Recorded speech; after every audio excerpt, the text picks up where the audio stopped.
أعوذ بالله من الشيطان الرجيم. بسم الله الرحمن الرحيم.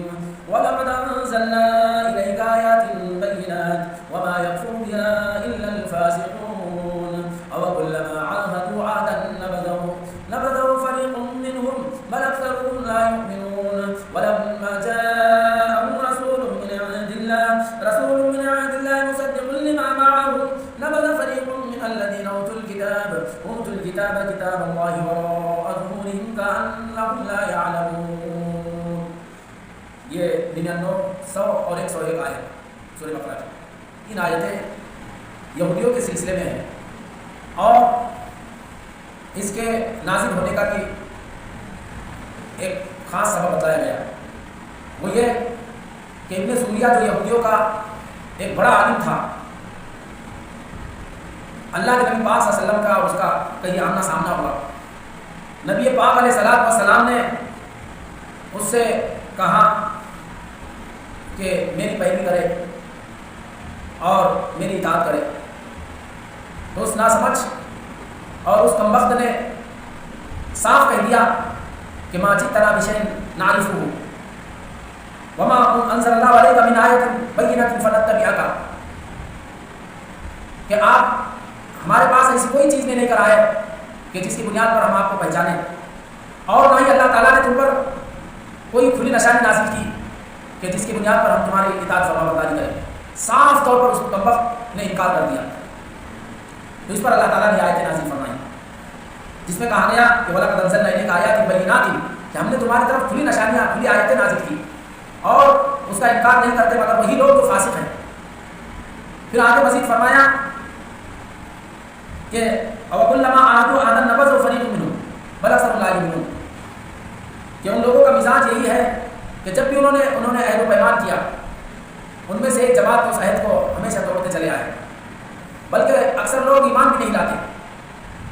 پھر آگے مزید ارشاد فرمایا کہ جب ان کے پاس اللہ کی طرف سے ایک ایسا رسول آیا جس نے اس کتاب کی تصدیق کی، ان باتوں کی تصدیق کی جو ان کے ساتھ ہے، تو ان لوگوں نے بطور خاص جن کو کتاب دی گئی اللہ کی کتاب کو پس پشت ڈال دیا. وہ اس طرح پس پشت ڈال دیا گویا کہ اس کو جانتے ہی نہیں، یعنی اللہ کی کتاب کو چھوڑ دیا. اس میں دونوں کتابیں مراد لی گئی. تورات کا بھی حکم تھا کہ نبی آخری زمان کو مانے اور اس کی اطاعت کرے، اور قرآن پاک بھی مستقل اس کی دعوت دیتا. تو اللہ تعالیٰ فرماتے بطور خاص ان لوگوں نے جن کو کتاب دی گئی انہوں نے اللہ کی کتاب کو پس پشت ڈال دیا، پیٹھ پیچھے ڈال دیا. اس طرح گویا کہ وہ جانتے ہی نہیں. اور پھر ان کو کتاب دی گئی تھی، جب ان سے نبی آخر زمان صلی اللہ علیہ وسلم کی اطاعت اور فرمانبرداری کرنے کو کہا گیا تو ان لوگوں نے تورات کو بھی پس پشت ڈال دیا، تورات کو بھی چھوڑ دیا اور قرآن پاک کو بھی ماننے سے انکار کر دیا اور جادو اور سحر کا سہارا لیا. خاص طور سے سلیمان علیہ السلام کے زمانے میں کا جو جادو منقول آ رہا ہے، چلا آ رہا ہے، اس جادو کا انہوں نے سہارا لیا جس کا آگے کی آیت میں تفصیلی تذکرہ ہے. تو اس طرح یہودیوں نے کیا، یہ عمل کیا نبی پاک صلی اللہ علیہ وسلم کے تشریف لانے کے بعد. تو یہ مزاج رہا ہے یہودیوں کا. اور بطور خاص اس میں جو پیش رہے ہیں ان میں جو اہل علم حضرات تھے، ابن سوریہ اور اس طرح کے جو علم کے جاننے والے، تورات کے جاننے والے، اللہ کی کتاب کے جاننے والے، ان کے سامنے جب نبی آخر زمان پر ایمان لانے کو کا تذکرہ ہوا یا ان سے مطالبہ کیا گیا آخری کتاب قرآن پاک پر ایمان لانے کو اور ان سے تقاضا کیا گیا، تو ان نافرمانوں نے صاف انکار کر دیا، پورے ڈٹائی کے ساتھ اس کو رد کر دیا اور اس کا انکار کر دیا. یہ ہوتا ہے کہ انسان جب اس کے سامنے دنیاوی مفادات ہوتے ہیں، اس کے سامنے فائدے آتے ہیں اور اس کو پھر حسد کی اور جلن کی آگ اس کو جلا رہی ہوتی ہے، تو پھر وہ ہر چیز کو رد کرتا ہے، ہر چیز کو پس پشت ڈالتا ہے.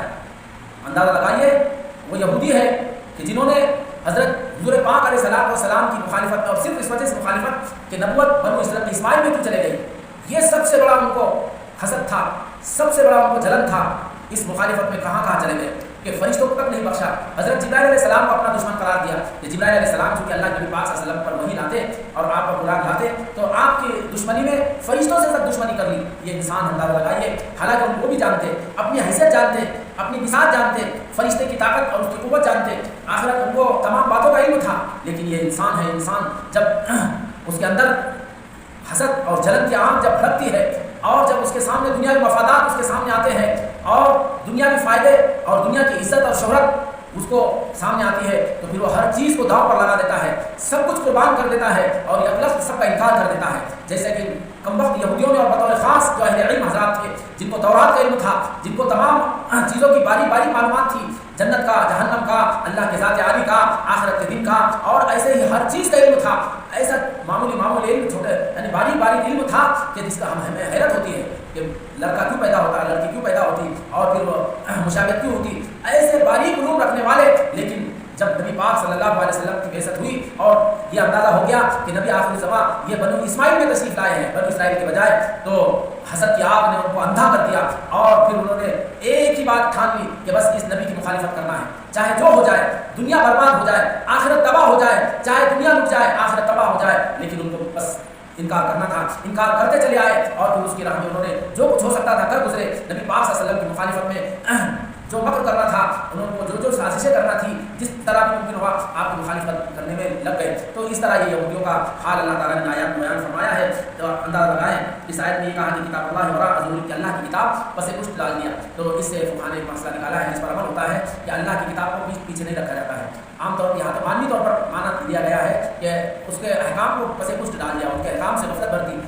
یہ معنوی تشبیہ ہے، لیکن اس کا ظاہری طور پر بھی دیکھا جائے تو وہ بھی اچھا عمل نہیں ہے کہ آپ تشبیہ دی جا رہی ہے تو خراب چیز، وہ چیز خرابی ہوگی. اس لیے ہمارے فقہاء نے کہا کہ اللہ کی کتاب کو پیٹ پیچھے رکھنا بھی قرآن پاک کی اللہ کی کتاب کی بیادبی ہوتی ہے، اس لیے اس سے بھی گریز کیا جائے. اللہ تعالیٰ ہمیں ہمارے اندر اطاعت فرما برداری کا اور ماننے کا اللہ جذبہ پیدا کرے کہ علم بہت ہو لیکن ماننے کا جذبہ نہ ہو، اطاعت اور فرما برداری کا جذبہ نہ ہو، جھکاؤ نہ ہو، اس کے اندر تواضع نہ ہو، تو ایسا انسان شیطان کو پیچھے چھوڑ جاتا ہے اور پھر وہ کام کرتا ہے جو شیطان نے کیا. جیسے بڑے عالم تھے یہودیوں کے، ابن سوریہ اور جیسے بڑے عالم جو تورات کا علم رکھتے تھے اور پچھلی کتابوں کا علم رکھتے تھے اور جنہیں اللہ نبی پاک صلی اللہ علیہ وسلم کی معلومات تھی، لیکن ان سب کے باوجود انہوں نے یہ قرآن پاک کو جھٹلایا، نبی پاک صلی اللہ علیہ وسلم کو جھٹلایا، اللہ کی کتاب کو پس پشت ڈال دیا اور جن کاموں میں نہیں لگنا چاہیے جیسے جادو ہے، سحر ہے اور اس طرح سے لبوں پر بھی جادو کے بار ناکام کوششیں کی انہوں نے. تو اس طرح عمل کیا. آج امت میں بھی ایسا ہو گیا ہے کہ علم حضرات امت مسلمہ میں بھی جو علم رکھنے والے ہیں اپنے دنیا کے مفادات کے لیے امت کو داؤں پر لگا رہے ہیں اور امت